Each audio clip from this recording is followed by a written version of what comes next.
Here is your weekly rate update. This is a big one, so hang on tight. We're going to talk about last week and this week. So the US and the EU have come to a trade agreement that raises the previous average tariff on imported goods from the EU from 1.5 to 15%. We get about 14% of our goods from the EU, so the 13.5% difference on those goods means we're going to see about a 1.9% increase in regards to inflation figures. But it's important to remember that is only on the imported cost, not on the total cost of the good. So when you do the math, it's basically estimated that the EU goods will likely cost the consumer only 0.2 to 0.3% more. So that's good. There was also a big win for US automakers. Previously, the EU was imposing a 10% tariff on our cars, which they have now reduced to 2.5%. And on EU car imports, we reduced that from 27.5 down to 15%. So that's really great. Several big deals have been getting done.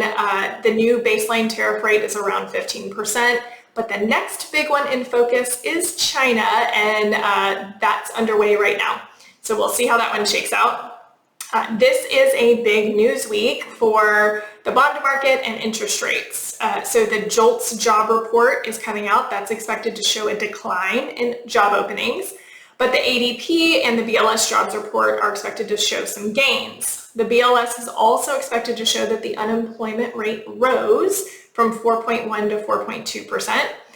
The Fed is also meeting this week, and while they're not expected to cut rates, the comments that come out of those Fed meetings, as you probably know from watching my videos, is always really important to see how it's going to impact rates, because rates respond to those comments. The market responds, right?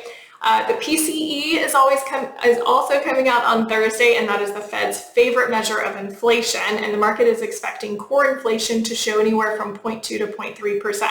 So again, this is a big week for the market and rates. We'll see what it does. Of course, I'll give you a recap next Monday, but keep me posted if you have questions, and we'll see you next week.